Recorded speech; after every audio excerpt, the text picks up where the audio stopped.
Assalamualaikum warahmatullahi wabarakatuh.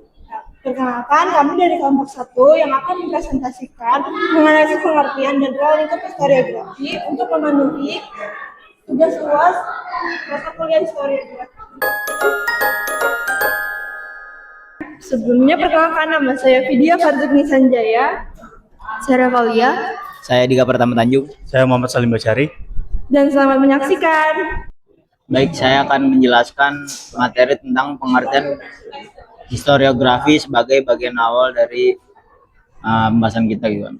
Jadi ketika kita mendengar kata sejarah gitu, mungkin yang terbayang adalah berbagai peristiwa yang terjadi di masa lalu gitu kan. Namun dalam ilmu sejarah sendiri nggak cukup hanya mengetahui peristiwanya aja gitu kan. Kita juga perlu memahami bagaimana gitu peristiwa tersebut tuh bisa ditulis, terus juga disajikan kepada masyarakat, dan disinilah pentingnya historiografi itu sendiri. Secara epistemologis itu kan, historiografi berasal dari bahasa Yunani, yaitu historia yang berarti penyelidikan atau pengetahuan tentang masa lalu, dan grafin yang berarti menulis. Terus juga dengan demikian juga gitu, historiografi berarti dapat diartikan sebagai penulisan sejarah gitu. Terus menurut para ahli, historiografi merupakan proses menyusun dan menuliskan peristiwa masa lalu berdasarkan sumber-sumber sejarah yang telah diteliti dan juga dianalisis gitu. Jadi historiografi bukan sekadar menceritakan kejadian masa lalu, tapi melainkan hasil dari proses penelitian yang dilakukan secara ilmiah gitu. Terus dalam ilmu sejarah itu sendiri juga, historiografi ini memiliki tujuan yang sangat penting gitu kan, dimana historiografi membantu buat kita memahamin peristiwa masa lalu secara lebih teratur gitu, sistematis, dan juga mudah dipahami. Terus selain itu juga, historiografi ini sendiri berfungsi untuk menyampaikan hasil penelitian sejarah gitu pada masyarakat, sehingga kita sendiri pengetahuan tentang masa lalu itu sendiri dapat diwariskan dari generasi ke generasi. Terus selanjutnya kita juga perlu memahami gitu bahwa historiografi ini sendiri itu berbeda dengan sejarah itu sendiri. Sejarah adalah peristiwa yang benar-benar terjadi di masa lalu. Misalnya kayak proklamasi nih, kemerdekaan 17 Agustus 1945.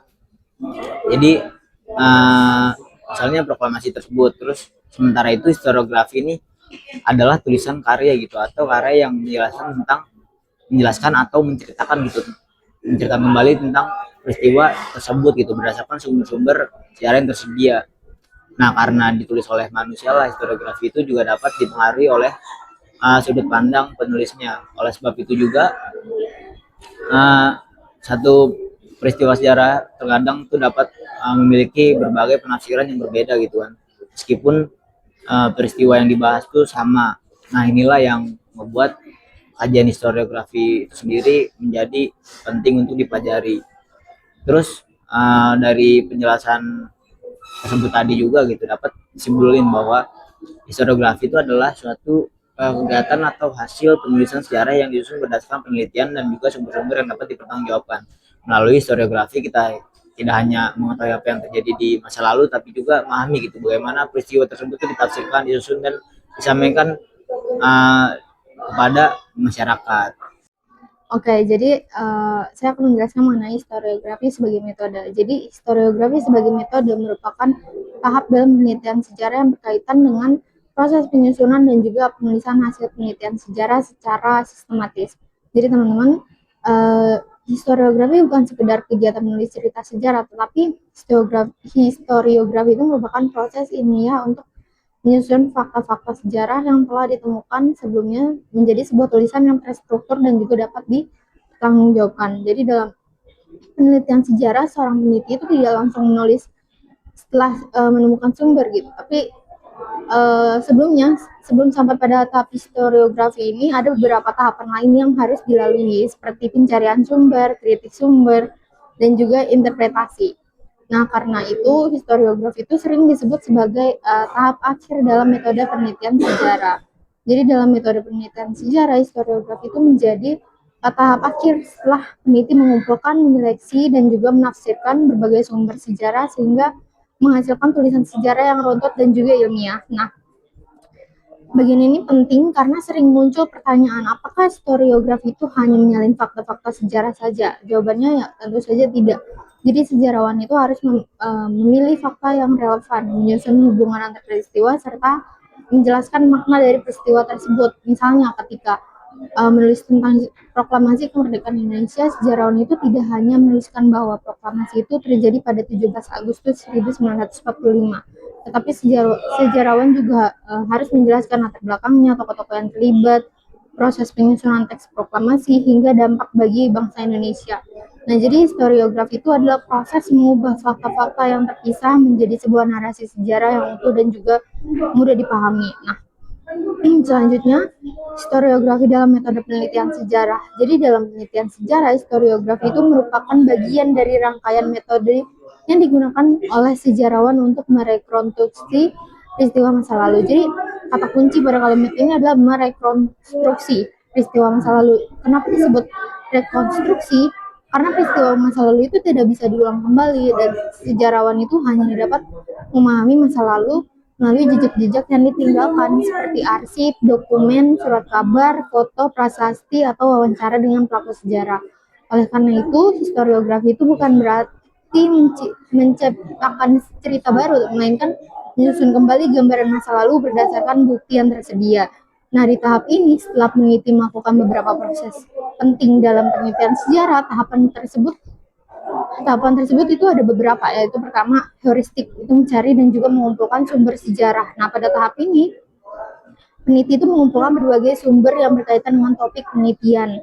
Lalu yang kedua itu adalah kritik sumber atau menilai keaslian dan juga kebenaran sumber. Dari tahap ini, peneliti itu memastikan apakah sumber tersebut asli dan juga dapat dipercaya. Selanjutnya itu ada interpretasi, yaitu menafsirkan fakta sejarah. Jadi tahap interpretasi itu sering menjadi bagian yang paling menantang karena sejarawan itu harus memberikan makna terhadap fakta-fakta yang ditemukan.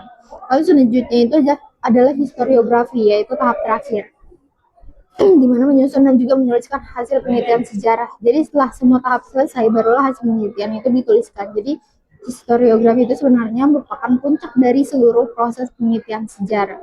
Oke, selanjutnya itu adalah peran historiografi dalam penulisan sejarah. Jadi yang pertama itu adalah menyusun fakta sejarah menjadi tulisan yang runtut dan juga kronologis. Nah, peran pertama historiografi adalah mengubah fakta-fakta yang tersebar menjadi sebuah cerita sejarah yang tersusun sesuai urutan waktu, sehingga pembaca itu dapat mengikuti jalannya peristiwa dengan jelas. Lalu selanjutnya itu adalah menjelaskan hubungan sebab dan juga akibat dari suatu peristiwa. Nah, sejarah bukan hanya membahas apa yang terjadi, tetapi juga mengapa peristiwa itu terjadi dan apa dampaknya. Sebagai contoh, kita tidak hanya mempelajari bahwa revolusi Prancis itu terjadi pada tahun 1789, tetapi juga menganalisis faktor-faktor yang menyebabkannya seperti krisis ekonomi, ketimpangan sosial, dan juga ketidakpuasan terhadap monarki absolut. Lalu selanjutnya itu adalah menyajikan hasil penelitian sejarah secara sistematis dan juga ilmiah. Artinya tulisan sejarah itu harus disusun berdasarkan sumber yang jelas, menggunakan metode yang tepat, serta didukung oleh bukti yang dapat diverifikasi. Selanjutnya adalah membantu pembaca memahami peristiwa masa lalu. Jadi historiografi itu berfungsi sebagai jembatan antara masa lalu dan juga masa kini. Melalui tulisan sejarah, masyarakat itu dapat memahami bagaimana suatu peristiwa itu terjadi dan mengapa peristiwa tersebut penting untuk dipelajari. Selanjutnya adalah tahap akhir dalam metode penelitian sejarah. Jadi dapat disimpulkan bahwa historiografi itu bukan hanya kegiatan menulis, melainkan tahap yang menyatukan seluruh hasil penelitian sejarah. Melalui historiografi, sumber yang telah dikumpulkan, dikritik, dan juga ditafsirkan akhirnya tersusun menjadi sebuah karya yang runtut, logis, ilmiah, dan juga dapat dipahami oleh pembaca. Oke, selanjutnya pada bagian ini saya akan membahas historiografi sebagai sejarah, yaitu historiografi yang dipahami sebagai sejarah dari penulisan sejarah itu sendiri. Jadi historiografi ini tidak hanya berbicara tentang bagaimana sejarah ditulis, tetapi juga bagaimana cara penulisan sejarah berkembang dari masa ke masa.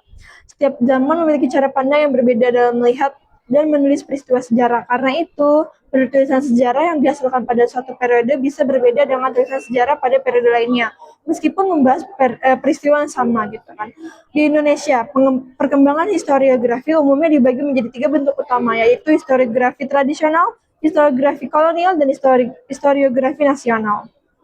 Jadi pertama, historiografi tradisional. Jadi historiografi ini berkembang pada masa kerajaan-kerajaan di Nusantara. Penulisan sejarah pada masa ini biasanya berbentuk babat, hikayat, atau kronik kerajaan. Jadi fokus utama penulisannya adalah raja, lalu keluarga kerajaan, atau tokoh-tokoh yang dianggap memiliki kekuatan luar biasa, karena ditulis untuk kepentingan kerajaan. Jadi isi sejarah itu seringkali bercampur dengan mitos gitu, legenda, dan unsur religius.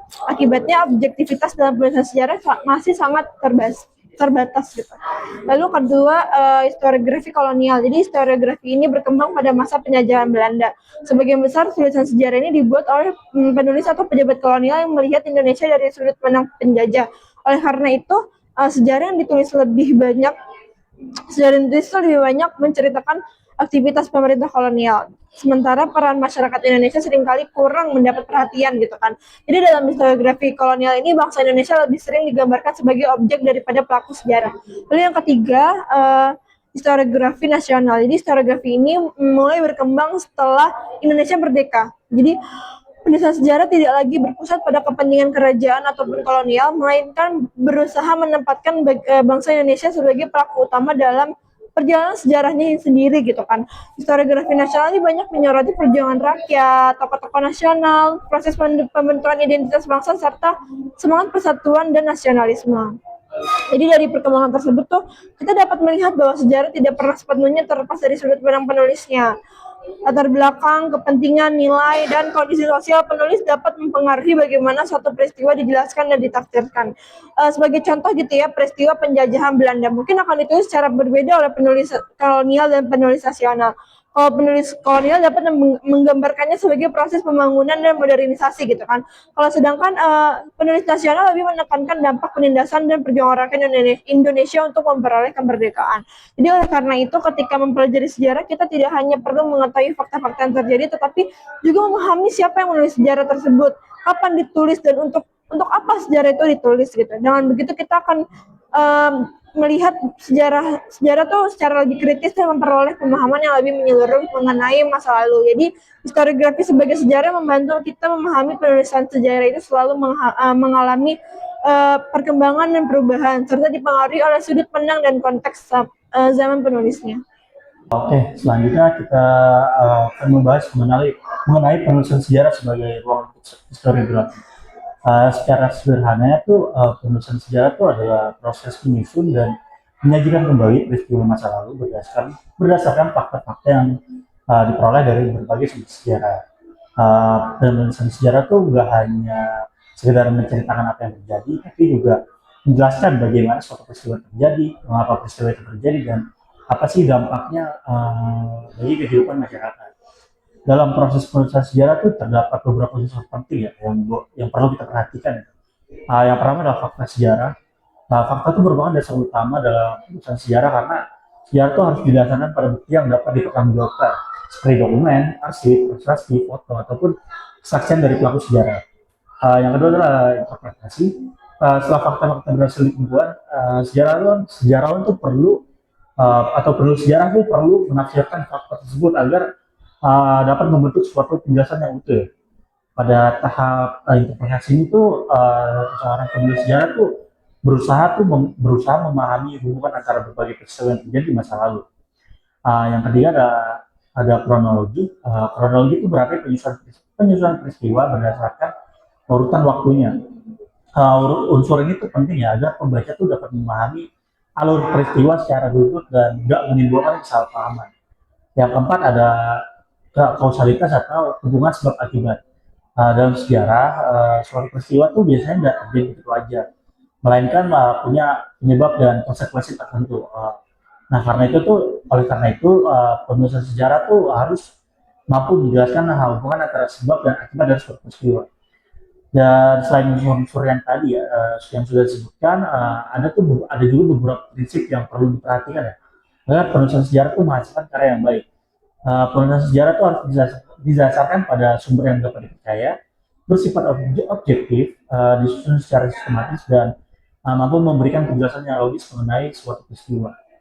Meskipun demikian ya, objektivitas dalam sejarah itu bukan hal yang mudah untuk dicapai sepenuhnya. Setiap penulis sejarah tuh punya latar belakang yang berbeda, pengalaman dan cara pandang yang berbeda. Oleh karena itu tuh seorang penulis sejarah tuh harus berusaha bersikap kritis nih, terhadap sumber yang digunakan dan menghindari penulisan yang terlalu dipengaruhi oleh kepentingan